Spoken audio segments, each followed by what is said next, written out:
আপনারা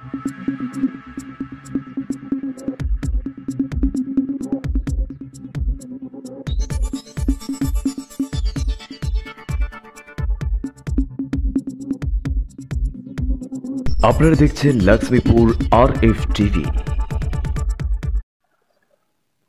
বিসমিল্লাহির রহমানির রহিম। আসসালামু আলাইকুম। আমি অ্যাডভোকেট রহমতুল্লাহ বিপ্লব, লক্ষ্মীপুর জেলা আইনজীবী সমিতির সাধারণ সম্পাদক, লক্ষ্মীপুর সদর উপজেলা পরিষদের বর্তমান ভাইস চেয়ারম্যান। আগামী 29 তারিখ লক্ষ্মীপুর সদর উপজেলা নির্বাচন অনুষ্ঠিত হতে যাচ্ছে। ওই নির্বাচনে আমি ঘোড়া প্রতীক নিয়ে চেয়ারম্যান পদে প্রতিদ্বন্দ্বিতা করছি। আমি লক্ষ্মীপুর সদর উপজেলাবাসীর কাঙ্ক্ষিত স্বপ্ন পূরণের লক্ষ্যে এই চেয়ারম্যান নির্বাচন করছি। আপনারা জানেন, বিগত 2019 সালের 24শে মার্চ তারিখে আপনারা আমাকে বুক ভরা আশা নিয়ে লক্ষ্মীপুর সদর উপজেলা ভাইস চেয়ারম্যান পদে বিপুল ভোটে নির্বাচিত করেছেন। কিন্তু আইনগত সীমাবদ্ধ থাকার কারণে, সীমিত ক্ষমতার কারণে আমি আপনাদের অনেক আশা আকাঙ্ক্ষা পূরণ করতে পারি নাই। সেই কারণে আমার এতটুকু আত্ম উপলব্ধি হয়েছে, আগামী উপজেলা পরিষদ নির্বাচনে আমি যদি মূল জায়গায় বসতে পারি, আমার যদি সাইনিং পাওয়ার থাকে, তাহলে আপনাদের উপকার করা আমার পক্ষে সম্ভব হবে। সেই জন্য এই প্রিয় লক্ষ্মীপুর সদর উপজেলাবাসীর কাছে আমার প্রার্থনা, আল্লাহ পাক যদি আমাকে কবুল করে আগামী 29 তারিখে আমার পছন্দের প্রতীক ঘোড়া মার্কায় ভোট দিয়ে আমাকে লক্ষ্মীপুর সদর উপজেলা পরিষদের চেয়ারম্যান নির্বাচিত করবেন।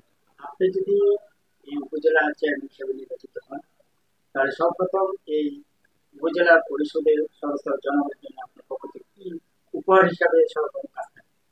বর্তমান নির্বাচনী আইন অনুসারে নির্বাচনী প্রচার প্রচারণাকালে প্রতিশ্রুতি দেওয়াটা আচরণবিধি লঙ্ঘন। তবে আমি এতটুকু বলতে চাই, সংবিধান সম্মতভাবে সরকারি প্রদত্ত যে ক্ষমতাটা আমাকে দেওয়া হবে, আমি মহান আল্লাহ তাআলাকে হাজির নাজির করে বলতে চাই, আমি এই ক্ষমতার অপব্যবহার করব না। এই কঠিন শপথটা আমি জনগণের কাছে রেখে গেলাম। পাশাপাশি আমি এতটুকু বলতে চাই, আমার বয়স 47। আমার বয়স 47। এই 47 বছর বয়সে এই লক্ষ্মীপুর সদর উপজেলাবাসী, লক্ষ্মীপুর জেলাবাসী আমাকে চিনে এবং জানে। আমি লক্ষ্মীপুর শহরের আদর্শ সমাজ সরকারি উচ্চ বিদ্যালয়ের ছাত্র ছিলাম, লক্ষ্মীপুর সরকারি কলেজের ছাত্র ছিলাম। এই লক্ষ্মীপুর শহরে আমি বেড়ে উঠেছি, জনগণের সুখ দুঃখের অংশীদার আমি ছিলাম। সামাজিক বিভিন্ন প্রোগ্রামে আমার সরব উপস্থিতি ছিল। সেই কারণে নতুন করে আমি আমার চরিত্রের ব্যাখ্যা দেওয়াটাই লক্ষ্মীপুরবাসীর কাছে ঠিক হবে না। লক্ষ্মীপুরবাসী আমাকে চিনে এবং জানে। আমার ধারণা, আমার প্রতিদ্বন্দ্বী প্রার্থীদের তুলনায় আমার শিক্ষাগত যোগ্যতা, আমার সামাজিক দক্ষতা, আমার পেশাগত পরিচয় অনেক বেটার পজিশন। সেই কারণে আমি আশা করি এই লক্ষ্মীপুরের সুশীল সমাজ, ছাত্র সমাজ, শিক্ষক, মেহনতি জনতা, অবসরপ্রাপ্ত কর্মকর্তা কর্মচারী, বিজ্ঞ আইনজীবী বন্ধুগণ, প্রশাসনের কর্মকর্তাগণ যোগ্য লোক বেছে নিতে কোনোভাবেই ভুল করবে। নির্বাচনী ফলাফল পর্যন্ত আমি মাঠে থাকবো। আমি নির্বাচন চালিয়ে যাব। গুজবে আপনারা কোনো কাঞ্চতাও পাবে না, এটা আমার দৃঢ় বিশ্বাস।